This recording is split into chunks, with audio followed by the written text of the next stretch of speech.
യുവമോർച്ചയുടെ സംസ്ഥാന പ്രസിഡന്റ് ശ്രീ മനുപ്രസാദ്, സംസ്ഥാന സെക്രട്ടറി ശ്രീ അഖിൽ, യുവമോർച്ചയുടെ ജില്ലാ ജനറൽ സെക്രട്ടറി ഷിബു, മറ്റ് പാർട്ടിയുടെ നേതാക്കളെ, യുവമോർച്ചയുടെ നേതാക്കളെ, ഇവിടെ ഈ സമരത്തിൽ പങ്കെടുക്കാൻ എത്തിച്ചേർന്നിട്ടുള്ള യുവമോർച്ചയുടെ പ്രവർത്തകരെ, ഈ കേരളത്തിലെ തൊഴിലിന് വേണ്ടി സമരം ചെയ്യുന്ന യുവാക്കളുടെ പ്രതിനിധികളായിട്ട് എത്തിയിട്ടുള്ളവരെ എല്ലാവർക്കും നമസ്കാരം. കഴിഞ്ഞ 5 ആഴ്ചയിലേറെ കാലമായി നമ്മുടെ ഈ സെക്രട്ടേറിയറ്റിൻ്റെ മുന്നിൽ ഈ സമരം നടക്കുന്ന ഈ ഗേറ്റിൻ്റെ തൊട്ട് പരിസരത്ത് സ്കൂൾ അധ്യാപകരായി തെരഞ്ഞെടുക്കപ്പെട്ടിട്ടുള്ള PSCയുടെ റാങ്ക് ലിസ്റ്റിൽ വന്നിട്ടുള്ള 1000-ലേറെ ആളുകൾ സമരത്തിലാണ്. കേരളത്തിലെ വിവിധ ജില്ലകളിൽ റാങ്ക് ലിസ്റ്റിൽ ഇടം നേടിയിട്ടുള്ള ആളുകളാണ് അവരെല്ലാവരും. വളരെ നന്നായി വിദ്യാഭ്യാസം കൈവരിച്ച് വളരെ കഷ്ടപ്പെട്ട് PSCയുടെ പരീക്ഷ എഴുതി ആ പരീക്ഷയിൽ റാങ്ക് ലിസ്റ്റിൽ വന്നിട്ടുള്ള ആൾക്കാരാണ്. പക്ഷെ നിരവധി ജില്ലകളിൽ ആ റാങ്ക് ലിസ്റ്റിൽ നിന്ന് ഒരാളെ പോലും ഇതുവരെ നിയമിച്ചിട്ടില്ല. കഴിഞ്ഞ വർഷവും നിയമിച്ചിട്ടില്ല, ഈ വർഷവും. ഈ അധ്യയന വർഷം ഏതാണ്ട് 2 മാസം പൂർത്തിയായി കഴിഞ്ഞു. ഈ അധ്യയന വർഷത്തിൽ നിയമിച്ചിട്ടില്ല. കേരളത്തിൽ ഇതൊരു പുതിയ സംഭവമല്ല. കഴിഞ്ഞ സർക്കാരിൻ്റെ കാലത്ത് അന്ന് പബ്ലിക് സർവീസ് കമ്മീഷൻ റാങ്ക് ലിസ്റ്റിൽ പേര് വന്ന് നിയമനത്തിന് വേണ്ടി കാത്തുനിന്ന ആളുകൾ മുട്ടിലിടഞ്ഞ് സമരം ചെയ്യുന്നത് വരെയുള്ള നടപടികളിലേക്ക് നീങ്ങിയ ഒരു സാഹചര്യം, ആ സാഹചര്യം നമുക്കെല്ലാവർക്കും അറിയാം. 10 കൊല്ലക്കാലം കേരളത്തിലെ യുവാക്കളുടെ താൽപ്പര്യങ്ങൾ അവഗണിച്ചുകൊണ്ട്, കേരളത്തിലെ യുവാക്കളുടെ ആശങ്കകൾക്ക് അല്പം പോലും പരിഗണന നൽകാതിരുന്ന ഒരു സർക്കാർ. അതുകൊണ്ട് തന്നെയാണ് ജനങ്ങൾ ആ സർക്കാരിനെ വലിച്ചെറിഞ്ഞത്. അതിനുശേഷം ഒരു പുതിയ സർക്കാർ ഭരണത്തിൽ വന്നു. കേരളത്തിന് ഒരു പുതുയുഗം സമ്മാനിക്കാൻ പോകുന്നു എന്നാണ് മുഖ്യമന്ത്രിയും അദ്ദേഹത്തിൻ്റെ കൂടെയുള്ള 20-ലധികം മന്ത്രിമാരും ഈ നാട്ടിലെ ജനങ്ങളോട് പറഞ്ഞിരുന്നത്. 10 കൊല്ലക്കാലം കേരളത്തിലുണ്ടായിരുന്ന മുരടിപ്പ്, ആ മുരടിപ്പിന് മാറ്റമുണ്ടാക്കാൻ വേണ്ടിയിട്ടുള്ള ശ്രമമാണ് ഞങ്ങൾ നടത്താൻ പോകുന്നത് എന്നാണ് കോൺഗ്രസിന്റെ നേതൃത്വത്തിൽ, മുസ്ലിം ലീഗിന്റെ നേതൃത്വത്തിൽ ഉള്ള സർക്കാർ, ആ സർക്കാരിനെ തെരഞ്ഞെടുക്കാൻ വേണ്ടിയിട്ട് കേരളത്തിലെ ജനങ്ങളോട് അവരെല്ലാവരും അഭ്യർത്ഥിച്ചിരുന്നത്. അത് വിശ്വസിച്ച ധാരാളം ആളുകളുണ്ട്. ഞങ്ങൾക്ക് ആ കാര്യത്തിൽ ഒരു വിശ്വാസം ഉണ്ടായിരുന്നില്ല. പക്ഷേ ആ വാക്കുകളെ വിശ്വസിച്ചുകൊണ്ട് കേരളത്തിലെ ജനങ്ങൾ, യുവാക്കൾ ഉൾപ്പെടെയുള്ള ആളുകൾ വലിയ ഭൂരിപക്ഷം നൽകിക്കൊണ്ട് VD സതീശന്റെ നേതൃത്വത്തിൽ, കോൺഗ്രസിന്റെയും മുസ്ലിം ലീഗിന്റെയും നേതൃത്വത്തിൽ ഒരു പുതിയ സർക്കാർ, ആ സർക്കാരിനെ തെരഞ്ഞെടുത്തു. 100-ലധികം നിയമസഭാ അംഗങ്ങളെ ഈ സർക്കാരിനെ പിന്തുണയ്ക്കുന്നവരായിട്ട് നിയമസഭയിലേക്ക് എത്തിച്ചു. കേരളത്തിലെ ജനങ്ങൾ പ്രതീക്ഷിച്ചിരുന്നത് പോലെയുള്ള എന്തു മാറ്റമുണ്ടായി എന്നുള്ളതാണ് ജനങ്ങളുടെ മനസ്സിൽ ഉയരുന്ന ചോദ്യം.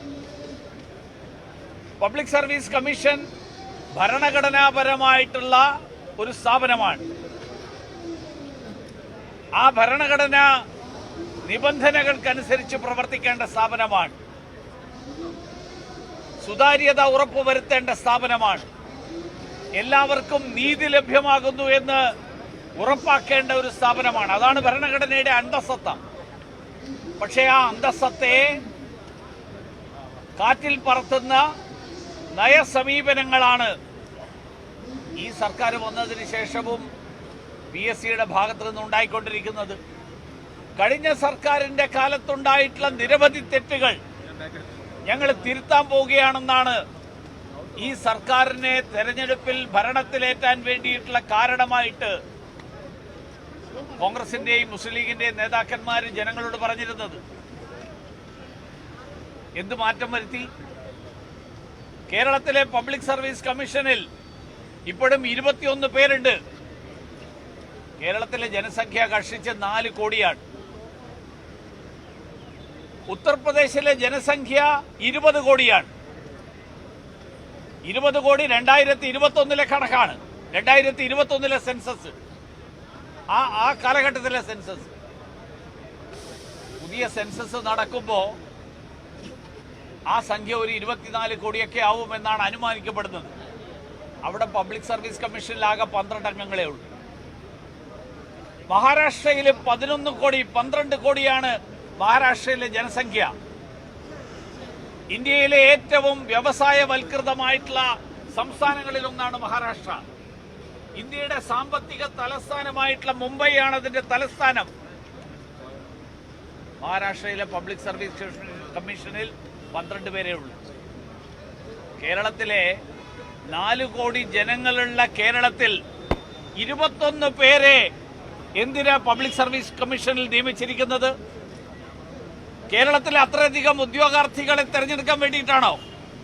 ഉത്തർപ്രദേശിനേക്കാൾ കേരളത്തിന്റെ 5 ഇരട്ടി ജനസംഖ്യയുള്ള ഉത്തർപ്രദേശിൽ, ആ ഉത്തർപ്രദേശിലെ പബ്ലിക് സർവീസ് കമ്മീഷനിലെ അംഗങ്ങളെക്കാൾ കൂടുതൽ ആളുകൾ, അതിന്റെ ഇരട്ടിയോളം ആളുകൾ കേരളത്തിൽ ഉണ്ടാകുന്നുണ്ടെങ്കിൽ ഈ 5 ഇരട്ടി വരുന്ന ജനസംഖ്യ, ആ ജനസംഖ്യയുടെ അത്രയെങ്കിലും, അവിടെ എടുക്കുന്ന അത്രയെങ്കിലും ഉദ്യോഗാർത്ഥികളെ കേരളത്തിൽ തെരഞ്ഞെടുക്കാനുണ്ടോ? അല്ല. അതൊന്നല്ല കാരണം. കാരണം എന്താ? പബ്ലിക് സർവീസ് കമ്മീഷൻ ഭരണത്തിലിരിക്കുന്ന പാർട്ടികളുടെ കറവപ്പശുവാണ്. ഭരണത്തിലിരിക്കുന്നവർക്ക് അവരുടെ താല്പര്യങ്ങൾ സംരക്ഷിക്കാൻ വേണ്ടിയിട്ടുള്ള പാർട്ടി സർവീസ് കമ്മീഷനായിട്ടാണ് പബ്ലിക് സർവീസ് കമ്മീഷൻ കഴിഞ്ഞ കുറച്ച് കാലങ്ങളായിട്ട് പ്രവർത്തിച്ചുകൊണ്ടിരിക്കുന്നത്. പിണറായിയുടെ കാലത്ത് അത് പിണറായി സർവീസ് കമ്മീഷനായി. ഇപ്പോഴും അത് പാർട്ടി സർവീസ് കമ്മീഷൻ ആക്കാൻ വേണ്ടിയിട്ടുള്ള ഒരു ഉദ്ദേശത്തോടു കൂടിയാണ് വി.ഡി. സതീശന്റെ സർക്കാർ പ്രവർത്തിച്ചുകൊണ്ടിരിക്കുന്നത്. അതുകൊണ്ട് കഴിഞ്ഞ സർക്കാർ എടുത്ത ആളുകൾ, ആ ആളുകളെ കുറിച്ച് ധാരാളം പരാതികൾ, ആ പരാതികൾ ഉണ്ടായിട്ടുണ്ട്. ചില പരീക്ഷകൾ, ആ പരീക്ഷകളിൽ യോഗ്യതയില്ലാത്ത ആളുകളെ തെരഞ്ഞെടുത്തു എന്നുള്ള ആക്ഷേപം ഉയർന്നു വന്നിട്ടുണ്ട്. ഇന്റർവ്യൂ നടത്തിയ ഘട്ടങ്ങളിൽ ആ ഇന്റർവ്യൂവിൽ പാർട്ടി പരിഗണനയിലൂടെയാണ് അവർക്ക് റാങ്ക് ലിസ്റ്റിൽ സ്ഥാനം കൊടുത്തത് എന്നുള്ള പരാതി ഉണ്ടായിട്ടുണ്ട്. ഇവിടെ യൂണിവേഴ്സിറ്റി കോളേജിൽ SFIയുടെയും CPMന്റെയും നേതാക്കന്മാരായിരുന്ന ആളുകൾ, ആ ആളുകൾ പബ്ലിക് സർവീസ് കമ്മീഷൻ നടത്തിയ പോലീസ് ഉദ്യോഗസ്ഥന്മാരുടെ പരീക്ഷയിൽ, ആ പരീക്ഷയിൽ 1ാം റാങ്ക് വാങ്ങിയത് നമുക്കെല്ലാവർക്കും അറിയാം. ആ 1ാം റാങ്കിന് അവർക്ക് ഒരു അർഹതയുമില്ലായിരുന്നു എന്ന് പിന്നീട് സർക്കാരിന് തന്നെ സമ്മതിക്കേണ്ടി വന്നു. അവര് യൂണിവേഴ്സിറ്റി പരീക്ഷ പോലും ഉത്തരക്കടലാസ് രഹസ്യമായിട്ട്, കൃത്രിമമായിട്ട് അവർ നേരത്തെ തന്നെ ഉണ്ടാക്കി, അതിന്റെ രേഖകൾ ഉണ്ടാക്കി, അങ്ങനെയുള്ള ഉത്തരക്കടലാസ് ഉപയോഗിച്ചുകൊണ്ടാണ് യൂണിവേഴ്സിറ്റി പരീക്ഷ എഴുതിയത് എന്ന് ധാരാളം തെളിവുകൾ പുറത്തു വന്നു. അങ്ങനെ വിശ്വാസ്യത നഷ്ടപ്പെട്ട ഒരു പബ്ലിക് സർവീസ് കമ്മീഷൻ, ആ പബ്ലിക് സർവീസ് കമ്മീഷനെ എന്തുകൊണ്ടാണ് സതീശൻ സർക്കാർ ഇപ്പോഴും നിലനിർത്തിക്കൊണ്ടിരിക്കുന്നത്? ഒന്നുകിൽ ഇത്രയും കാലം CPMന്റെ വിടുപടി ചെയ്തിരുന്ന ആളുകൾ ഇനി കോൺഗ്രസിന്റെയും മുസ്ലിം ലീഗിന്റെയും വിടുപടി എടുക്കുമോ എന്നുള്ളതിനെ കുറിച്ചുള്ള വിലപേശൽ നടക്കുകയായിരിക്കും. കാരണം അവിടെ ഇരിക്കുന്ന ആളുകളുടെ നിലവാരം എന്താണെന്ന് നമുക്ക് എല്ലാവർക്കും അറിയാം. അവിടെ എന്തൊക്കെ യോഗ്യതയുടെ അടിസ്ഥാനത്തിലാണ് അവിടെ തെരഞ്ഞെടുക്കപ്പെട്ട, അവിടെ നിയമിക്കപ്പെട്ടത് എന്നുള്ളത് നമുക്ക് എല്ലാവർക്കും അറിയാം. പാർട്ടി മേലാളന്മാരോടുള്ള കൂറിനപ്പുറത്ത് പബ്ലിക് സർവീസ് കമ്മീഷന്റെ അംഗമായിരിക്കാനുള്ള മറ്റെന്തെങ്കിലും യോഗ്യത അവർക്ക് ആർക്കെങ്കിലും ഉണ്ടോ എന്ന് പരിശോധിക്കപ്പെടേണ്ടതാണ്. അപ്പോൾ അവരൊക്കെ വിൽപ്പന ചരക്കായിട്ട് റെഡിയായിട്ട് നിൽക്കുകയാണോ? അവരെ വാങ്ങാൻ പറ്റുമോ? അതിനു വേണ്ടിയിട്ടുള്ള വിലപേശൽ എന്താണ്? നിന്റെ സ്ഥാനം നിലനിർത്തണമെങ്കിൽ നീ ഞങ്ങൾ പറയുന്ന എത്ര ആൾക്കാരെ എടുക്കും, ഞങ്ങൾ പറയുന്ന ആൾക്കാരിൽ നിന്ന് എത്ര രൂപ കമ്മീഷനായിട്ട് വാങ്ങും? ഇതുപോലെയുള്ള ഇടപാടുകളാണോ നടക്കുന്നത് എന്ന് എനിക്കറിയില്ല. കാരണം അതുപോലെയുള്ള നിരവധി ഉദാഹരണങ്ങൾ നമ്മുടെ നാട്ടിലുണ്ട്. ഒരു കശുവണ്ടി വികസന കോർപ്പറേഷൻ ഉണ്ട്. ആ കശുവണ്ടി വികസന കോർപ്പറേഷന്റെ നേതാവ്, അതിന്റെ ചെയർമാൻ INTUC-യുടെ നേതാവാ. INTUC-യുടെ ഒരു വിഭാഗം പറയുന്നത് INTUC ബ്രാക്കറ്റിൽ പിണറായി എന്നാണ് അവര് ഈ പറഞ്ഞ നേതാവിന്റെ പക്ഷത്തിന് വിളിക്കുന്നത്. എന്ന് പറഞ്ഞാൽ INTUC-യിൽ ഒരു പിണറായി പക്ഷമുണ്ട് എന്നാണ് പറയുന്നത്. CPM-ന് അനുകൂലമായിട്ട് നിൽക്കുന്നവരുടെ ഒരു പക്ഷമുണ്ട് എന്നാണ് പറയുന്നത്. ഇതാണ് കേരളത്തിലെ CPM ഭരിക്കുമ്പോഴും കോൺഗ്രസ് ഭരിക്കുമ്പോഴും കേരളത്തിലെ വിവിധ സ്ഥാപനങ്ങളുടെ സ്ഥിതി. ഈ പബ്ലിക് സർവീസ് കമ്മീഷന്റെ കാര്യത്തിലും ഇതേപോലെയുള്ള ഒരു സ്ഥിതി.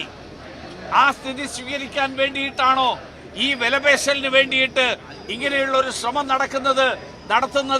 അതിനു വേണ്ടിയിട്ടാണോ ഇവരെ നിയമിക്കാതെ, ഇവരെ പിരിച്ചുവിടാതെ, ഇവർക്കെതിരായിട്ടൊരു നടപടിയും എടുക്കാതെ ഇങ്ങനെ ഇവരെ ഇപ്പോഴും നിലനിർത്തിക്കൊണ്ടിരിക്കുന്നത് എന്നുള്ള ചോദ്യമാണ് ഈ നാട്ടിലെ സാധാരണക്കാരായിട്ടുള്ള ഉദ്യോഗാർത്ഥികൾ ചോദിച്ചുകൊണ്ടിരിക്കുന്നത്.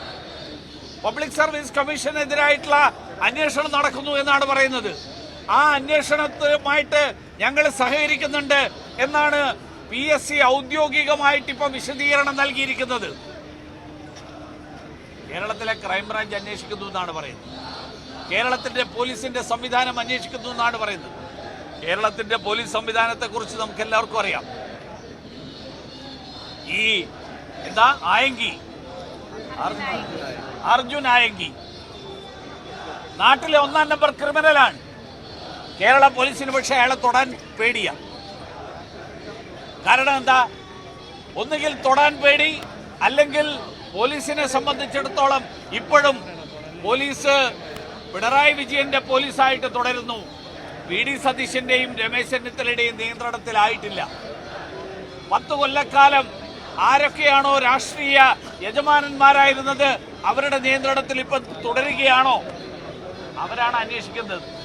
അവരാണ് PSC-യിലെ ക്രമക്കേട് അന്വേഷിക്കുന്നത്. അവരന്വേഷിച്ച് എന്ത് ക്രമക്കേട് പുറത്തു വരും?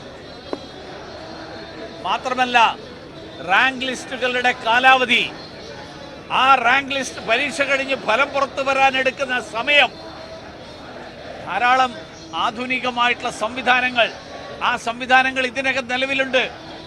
ഈ ആധുനിക സംവിധാനങ്ങൾ മൂല്യനിർണ്ണയത്തിന് വേണ്ടി എന്തുകൊണ്ട് ഉപയോഗിക്കാൻ കഴിയുന്നില്ല? അപ്പൊ അതുകൊണ്ട് കേരളത്തിലെ തൊഴിൽ രഹിതരായിട്ടുള്ള ചെറുപ്പക്കാർ, അങ്ങനെയുള്ളവരുടെ അമർഷം, അവരുടെ രോഷം, ആ രോഷമാണ് കഴിഞ്ഞ 35 ദിവസമായിട്ട് ഈ സെക്രട്ടേറിയറ്റിന്റെ പടിക്കൽ അലയടിച്ചുകൊണ്ടിരിക്കുന്നത്. കഴിഞ്ഞ സർക്കാരിന്റെ കാലത്ത് നമുക്ക് ഓർമ്മയുണ്ട്, ആശമാര് സമരം ചെയ്തപ്പോ നമ്മുടെ അന്നത്തെ പ്രതിപക്ഷ നേതാവ്, ഇന്നത്തെ മുഖ്യമന്ത്രി, അദ്ദേഹം ഇവിടെ വന്ന് നടത്തിയ പ്രസംഗം നമുക്ക് ഓർമ്മയുണ്ട്. സമരം ചെയ്യുന്നവരെ ചർച്ചയ്ക്ക് വിളിക്കുക എന്നുള്ളത് കേരളത്തിന്റെ ജനാധിപത്യ പാരമ്പര്യത്തിന്റെ ഭാഗമാണ്. മുഖ്യമന്ത്രി പ്രതിപക്ഷ നേതാവായിരുന്നപ്പോ പറഞ്ഞ കാര്യങ്ങൾ ഇപ്പൊ മറന്നുപോയോ? എന്തുകൊണ്ടാ ഈ റാങ്ക് ലിസ്റ്റിൽ പേര് വന്നിട്ടുള്ള അധ്യാപകരായിട്ട് തെരഞ്ഞെടുക്കപ്പെട്ടിട്ടുള്ള അവരെ PSC തെരഞ്ഞെടുത്തിട്ടുള്ള ആളുകൾ സമരം ചെയ്തിട്ട് ഇന്ന് വരെ ഒരു ചർച്ചയ്ക്ക് വിളിക്കാത്തത്? അവരങ്ങോട്ട് പോയിട്ട് വിദ്യാഭ്യാസ മന്ത്രിയെ കാണുന്നുണ്ട്.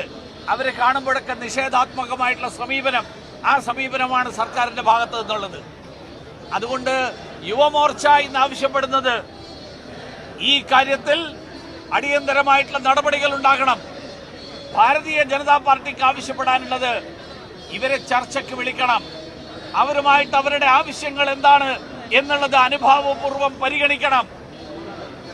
ഈ കേരള PSC എന്ന പേരിലുള്ള ഈ പാർട്ടി സർവീസ് കമ്മീഷൻ, ഈ പാർട്ടി സർവീസ് കമ്മീഷനെ പിരിച്ചുവിടാൻ ആവശ്യമായിട്ടുള്ള നടപടികൾ, ആ നടപടികളാണ് VD സതീശന് ഈ നാട്ടിലെ സാധാരണക്കാരായിട്ടുള്ള ചെറുപ്പക്കാരോട് എന്തെങ്കിലും അനുഭവമുണ്ടെങ്കിൽ അടിയന്തരമായിട്ട് ചെയ്യേണ്ടത് ഇവരെ പിരിച്ചുവിടാൻ. ഈ പബ്ലിക് സർവീസ് കമ്മീഷൻ എന്ന് പറയുന്ന പിണറായിയുടെ കാലത്തെ പിണറായി സർവീസ് കമ്മീഷനെ പിരിച്ചുവിടാൻ അതിന് VD സതീശന് ധൈര്യമുണ്ടോ?